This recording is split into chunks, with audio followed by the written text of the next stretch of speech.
Greetings one and all, my name is Lancer and welcome back once again to Fate Zero. We'll be watching episode 10, and last time on, we saw the first servant dream as Kenneth dreamt about Lancer's life, and how that is now tying to Lancer's second life here in the war. And meanwhile, Waver and Ryder found Caster's base and set it ablaze, putting Ryder and Waver now on Tokiomi's radar. But we're gonna take a break from that for a while, as we're going to go on a interesting adventure with another character. Let's get right into the episode.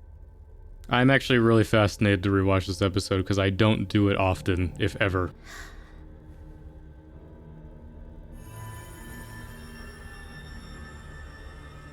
Why do you have to show that as a shot?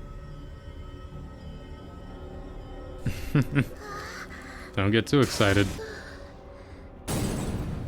So close. Rin.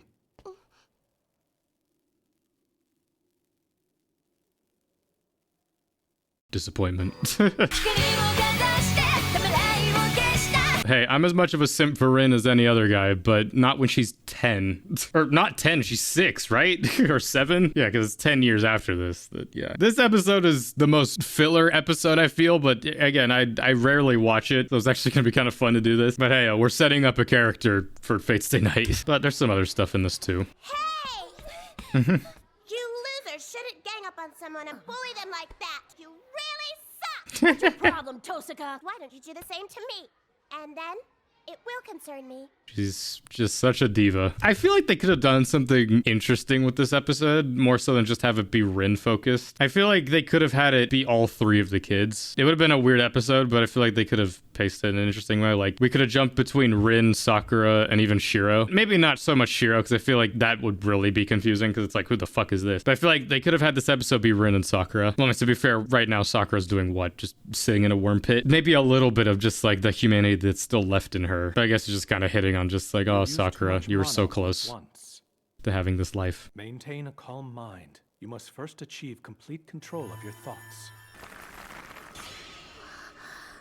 Asking Rin to have a calm mind. And the mana will suddenly rebound back to your body. Too much power or power in the wrong form will endanger not only you, but those around you. Alright, well this shows that this is before any of the fights began, because he still has his command seal. So technically, we should have watched this episode after episode 1. Or episode 2, actually.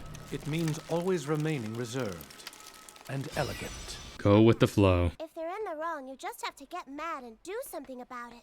You're amazing, Rin, the way you always speak your mind like that. I think it's normal. I mean, it's only natural. I mean, that's consistent with her character. I mean, this works as like Tokiomi character development too, as little as he gets in this. How do I make something like this? Well, my dear, that might be a bit difficult for you right now.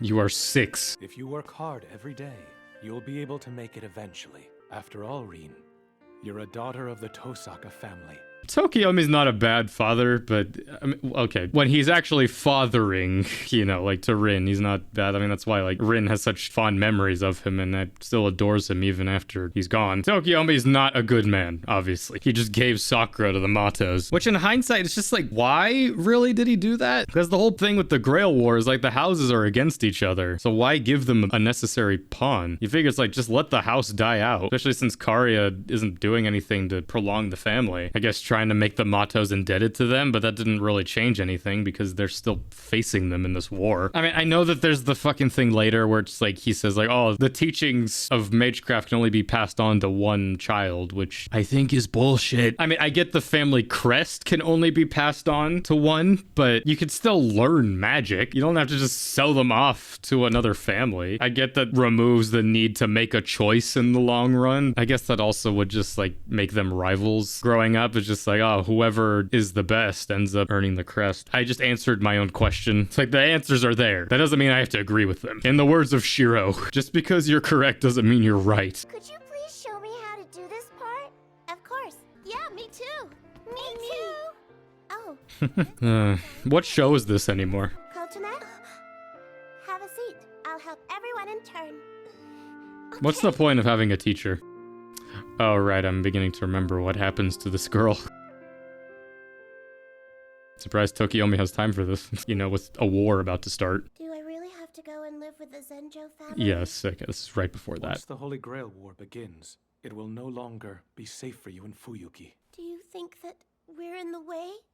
Not at all. I need to make preparations for the battle. Those preparations include doing what's necessary to ensure your safety. But I'm certain there's something I can do to help! It's interesting having this episode so late into the series. It's at a weird part too. It's like we're in the middle of like the caster fight and like all the servants are pretty well established at this point. I get why by the end of this episode because it ties into Rin Tohsaka and some stuff later, but it just feels like a weird spot. I just haven't learned how to yet. Classic rich girl not getting what she wants. Study on my own. I don't understand any of this. What is this? Me opening any book ever. You're 6, give it time, but I mean, that's the thing. When you're young, it's just like, oh, well, what is time? I need to get everything done now, which I mean, still carries over even to when you're an adult. Time is an investment. Du wer die Tour geöffnet hat, wird Freunde sein. Nimmermehr. Wir werden What the fuck is this book? Rin! Jede Hand ist Dank. Are you alright? What It's still too soon for you to read. the fuck? Some things in this world contain their own mana. This is called a mana compass. Normally, it doesn't point to anything except for mana traces in the area.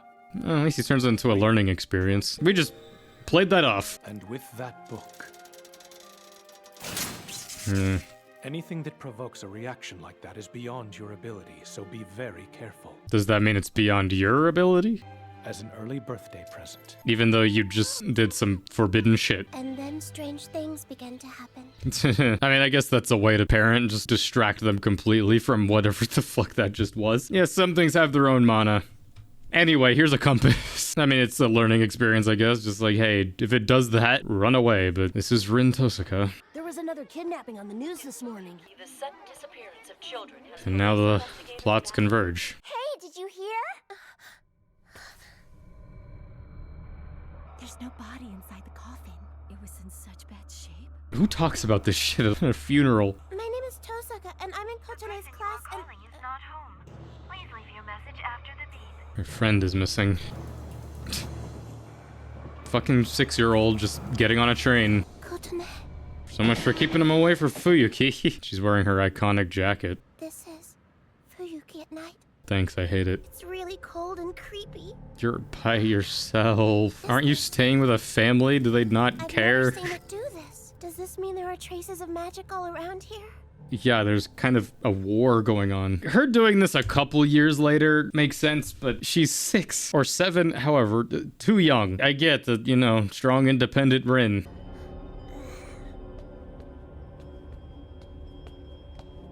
Well, there you go.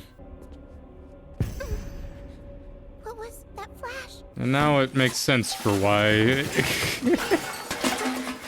Rin, my god. And for nothing else, this episode really establishes Fuyuki pretty well. I mean, not establishes, but like, it's a world-building episode, like, more familiar with the layout. You feel like that this place is a shithole. Why does the Grail choose to come here?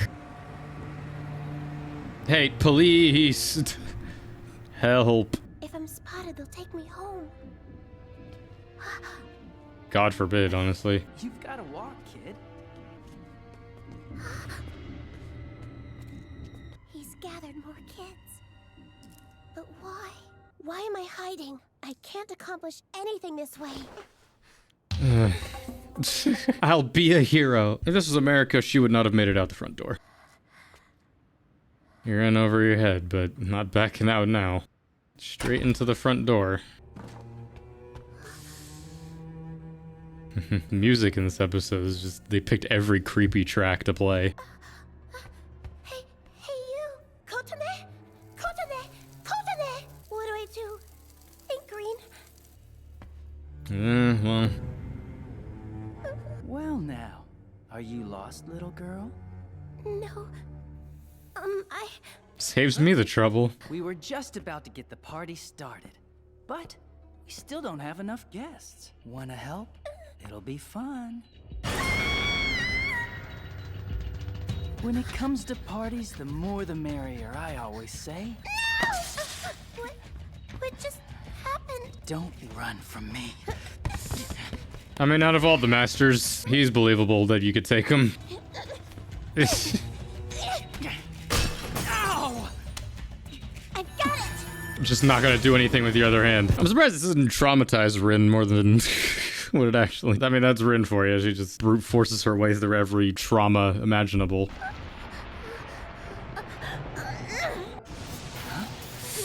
That's a familiar aura. Pedophile detector. You use too much mana all at once. I can destroy this! Shit. Rin? What's going on? Quickly, while he's solar flared. This is not the time to cry! Run! Oh, man. I hope the big guy won't be too pissed. Of course he gave him that. It's like the one thing of mana he has. Why not go with them at this point? Good God. I did it, Father. I'm nearly about to die, Father. Anything that provokes a reaction like that is beyond your abilities. Patrick Starfish. Those are familiar bugs? The police just don't see this. Uncle Karia. Rin! Just left her there. But, I mean, he's around. Fine. Gotta remind us Karia's good nature. What are you doing here? Behold the family magic of the Matos. Mhm. You offer your flesh and your life is slowly devoured. That's what's happening to Sakura. Sakura will be fine. Eh. I'll save her before this happens to her. He gave me his promise that he'll release Sakura as soon as I win it for him. Which Yeah, means... So don't worry. My servant is the strongest. Considering what she's been through, hope would be nothing but cruel torture to Sakura right now. Pray for my victory. For Sakura's future. That means you'd have to kill my husband. Someday, I'm sure we'll all play in this park. Just like we used to back in better days. You don't need to cry anymore. Are you going to die and kill Tokiomi too? Yes and yes, but don't need to cry anymore. I was so worried about you. I'm so sorry. Ugh, Sorry. man. Are you certain that you wish to allow Tokiomi Tosaka's wife and daughter to go free? It's fine. You are to continue monitoring Berserker's master. Oh, okay. I don't remember this. God, there's more in this episode than I thought. It wasn't much. Long You day. did manage to do something. I mean, yeah, you saved kids' lives. I passed out halfway through. Well, you're just 6. I have plenty of time to train more, and someday I'll take my place as a Tohsaka mage, so that I'll be ready when that day comes. Well, it'll arrive sooner than you I'll think. do it to the best of my ability, as elegantly as I can. Episode 10, Rin's Big Adventure. How wholesome. Well, that was episode 10 of Fate Zero. Definitely my least favorite episode in all of it, but it's a sweet episode for those familiar with Fate Stay Night. And for those who aren't or weren't, sure, fun. This girl we met in the first episode is Tokiomi's daughter. I mean, it adds a little more to Tokiomi's character and Aoi, just like, this is why Tokiomi's doing what he's doing. Worst comes to worst, he doesn't win this war. There's precautions. I mean, it is sweet just being like, oh, I'll be a Tohsaka mage someday when that day comes. And well, instead of 60 years, it ends up being 10, but that day does come. But I mean, it is funny just, Rin having such pride as a Tohsaka mage, and then just like in the Unlimited Blade Works route, she gives up her family crest for Shiro. I mean, that goes just for Rin's development in that route specifically. It's cool. I said it before when I did my original reaction series. It's like, oh yeah, I'll do Unlimited Blade Works next, and then I didn't. I don't know if I will. I mean, there will definitely be stuff to talk about. It's just I have obviously way more to talk about with Zero. So I'm not gonna say that like, oh, I'll do Unlimited Blade Works. Like someday, maybe. Definitely I'll do Heaven's Feel, just as like a trio of movies back to back at some point. But I feel like I have to do Unlimited Blade Works before I do that, even though I know both. This just at least just like, you know what, Rin, you do get there someday. I just feel like, I don't know if we needed a whole episode of this, just because we only have so much time with all these characters that are fresh for this show, like Karia, like Lancer, Waver, Ryder, characters that aren't in Fate Stay Night. So, to give it to a character who we we are already familiar with, and really this wasn't that consequential for her character. It's like, I mean, sure, it was fun, I guess. I could have gone with this maybe being an OVA extra episode instead of like an actual episode. Still though, just establishing more with Karya, because again, we have barely seen the motherfucker in these last 10 episodes other than the first one. Just like, yep, he's trying to save Sakura from the fate that's befalling him, but much like with Rin's fate, Sakura's fate is set in stone. Thankfully, we get to balance out what is, in my opinion, the worst episode with possibly the best episode next time, and boy can I not wait to discuss the Grail. But either way, this is my reaction to episode 10 of Fate Zero. Join me next time for episode 11, so everything else will be coming out soon. Till next time, I'm Lancer. Thanks for watching.